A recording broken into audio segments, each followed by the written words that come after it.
आप जो पैसा कमाते हो, माना कि आपने 100 रुपए कमाया, तो 100 रुपए में कितने पैसे का आप सदुपयोग करते हो और कितने पैसे का आप दुरुपयोग करते हो, ये एक हिसाब लो, अपने को दो और अपने को हिसाब लो, अपने को दो कि भाई मैं कितने रुपए का सदुपयोग करता हूं अपनी कमाई का, महीने भर में मैं कितना पैसा बर्बाद करता हूं व्यर्थ में और कितने पैसे का मैं सदुपयोग करता हूं। इसकी एक लिस्ट बनाओ और स्वयं चेक करो और देखो कि आपका कितना पैसा वेस्ट हो रहा है।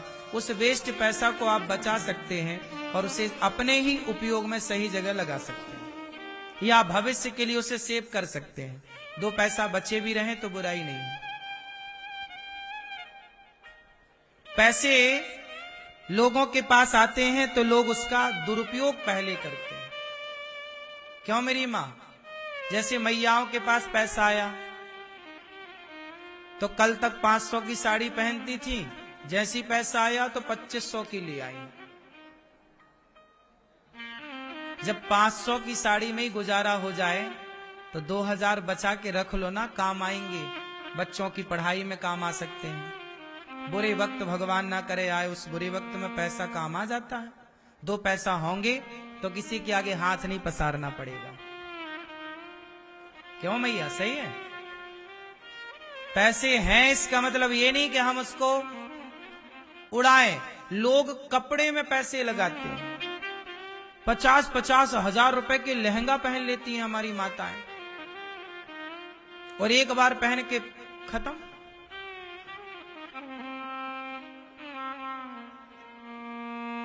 क्यों जी? बात सही है।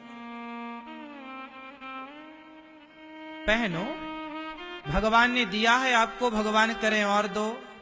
आपकी हैसियत तो अच्छी है, आप बहुत अच्छे हैं, समझदार हैं, लेकिन संसार को क्या दिखाना?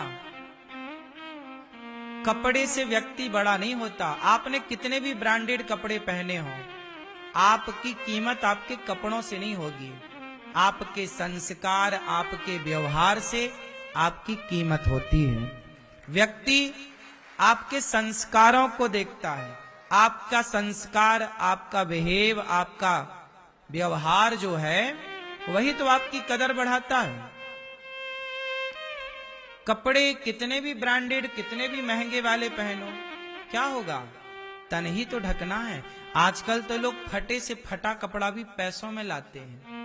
पहले तो ऐसे फटे कपड़े लोग घूरे में फेंक देते थे, आज वही लोग पैसे से फटे कपड़े ले आते हैं। कपड़े पहनते हैं पर ढकता कुछ नहीं है।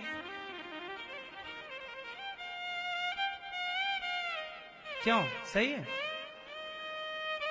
तो आप लोगों से हम केवल इतनी बात कहना चाह रहे हैं, आज के नौजवान दोस्तों को, ये आज के लड़के ना, छोरियां, ये पैसा कमाने लग जाएं। माना कि 20-25 हजार की नौकरी मिल जाए किसी को, 50 हजार मिल जाए या बिजनेस करने लग जाए तो थोड़ी सफलता आ जाए।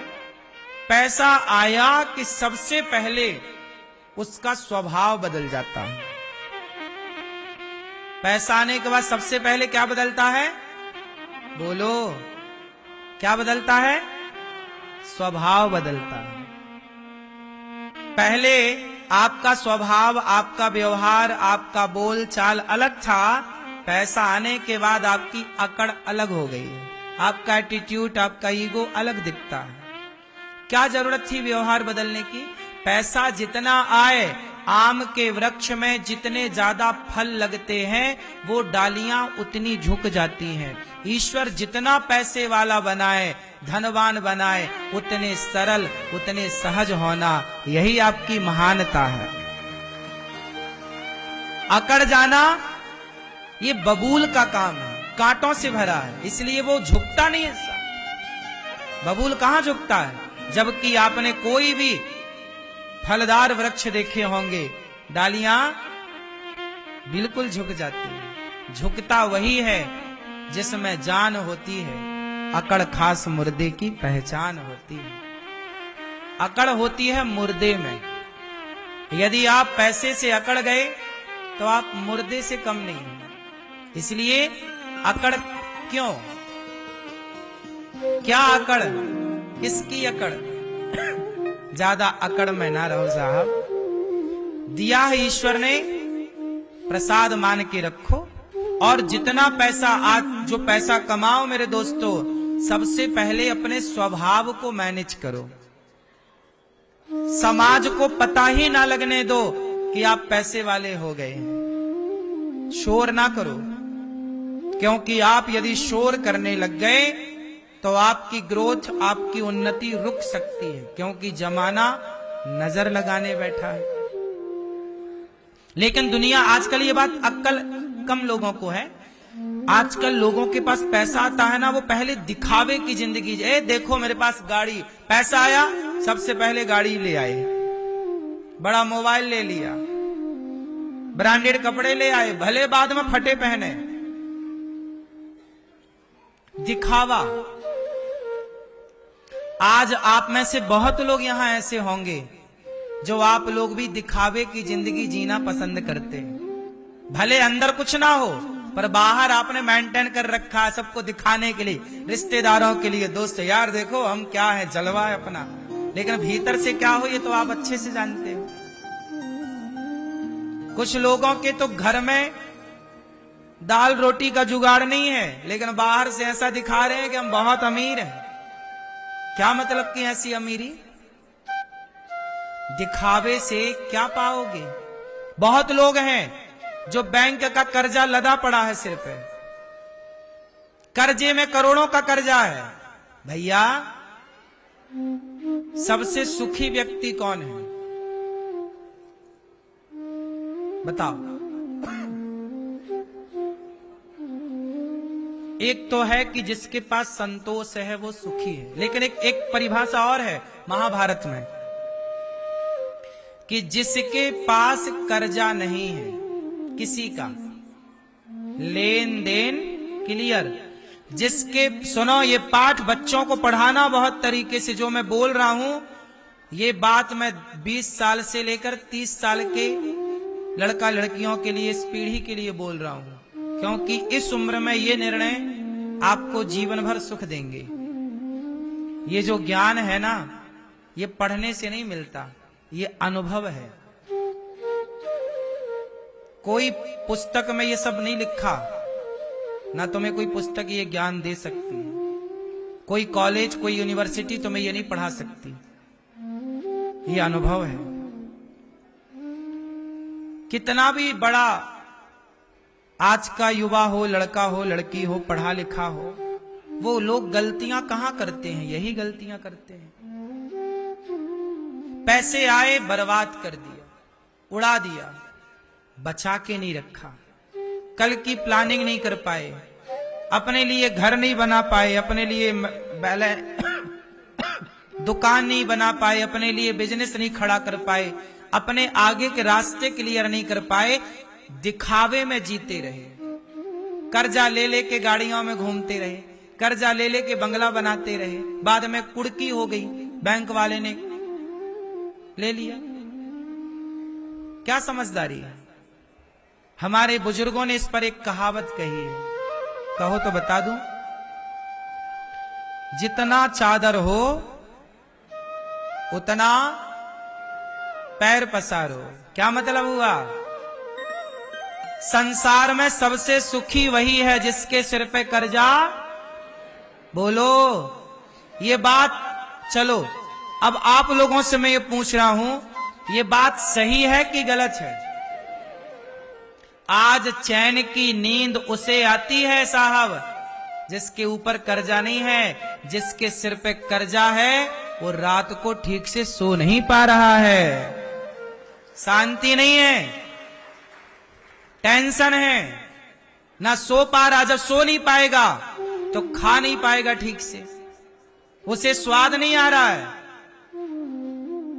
तुम्हारे घर में जो भोजन बनता है, दाल चावल सब्जी रोटी, वही भोजन किसी भूखे को खवाना, कहेगा वाह मां क्या बनाया तुमने, क्या स्वाद है। और वही भोजन तुम अपने पति को, अपने ससुर को खवाओ तो कहते हैं इसमें ये नहीं है वो नहीं है। क्यों? भोजन में कमी नहीं है, खोपड़ी में कमी है, टेंशन है यहां पर। टेंशन है, परेशान है यहां से, इसलिए 17 तिगड़म चल रहे हैं ना, इसलिए उसका ध्यान भोजन में नहीं है, स्वाद मिल ही नहीं रहा है। समझो ना। एक बात बताओ, जब आपको सर्दी हो जाती है तब भोजन का स्वाद मिलता है? गंध आती है? कुछ सुंघाता है? शरीर क्या है? शरीर जितना हैप्पी रहता है, हम जितने प्रसन्न रहते हैं, उतना प्रकृति का आनंद लेते हैं। हमें चिड़ियों की चहक कब अच्छी लगती है? बोलो। जब हृदय प्रसन्न हो तो चिड़ियों का चहकना, बोलो मेरी मां, चिड़ियों का चहकना अच्छा लगता है। गिलहरी का खाना देखना, गिलहरी खाती ना कुछ, गिलहरी को देखना अच्छा लगता है, मोर को देखना अच्छा लगता है, प्रकृति को देखना, आकाश को देखना, नदियों को देखना, समुद्र को देखना, गुलाब को देखना, वाह, सबको जो ईश्वर ने बनाया उस प्रकृति को देखना भी एक आनंद है। लेकिन आप लोग अभी आनंद से बड़े दूर हो चले हैं। अब कहां कोई चिड़िया की चहक सुन करके खुश हो रहा है? क्योंकि इतना तुमने कचरा भर लिया है, टेंशन का, डिप्रेशन है, परेशानी है, तुम हार्ट अटैक आ रहा, मर रहे हो। जिंदगी तुम जिए कहां? तुम तो घिसटते रहे और मर गए अंत में, बोझा गधों की तरह ढोते रहे, ढोते रहे, ढोते रहे। गधों की तरह तुमने जीवन जिया है, बोझा लेकर जीवन जिया है, कर्जे पे कर्जे लदे हैं। जरूरतें कम करो, आमदनी बढ़े और जरूरतें कम हो, फिर सुखी हैं आप। राम इतना दीजिए जामे कुटुंब समाए, मैं भी भूखा ना रहूं साधु न भूखा। अच्छा मुझे आप लोग बताओ, मैं आप लोगों से एक सलाह ले रहा हूं, बताओ, कर्जा लेकर मैं दिखावा करूं कि मैं इतना बड़ा आदमी हूं, ये हूं, इससे क्या होगा? ये समझदारी है कि बेवकूफी है? और मैं आपको दिखा के पाऊंगा क्या? क्या मिल जाएगा? आप तो हा हा कह के चले जाओगे, झेलना मुझे है। समझदार लोग दिखावे में नहीं जीते।